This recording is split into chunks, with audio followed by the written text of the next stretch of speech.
And today we have a 3D printed case for digital calipers.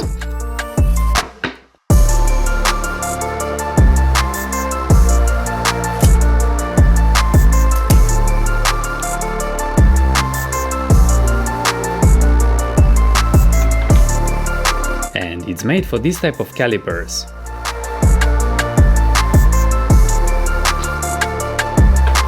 Here we have these two extra slots for spare batteries.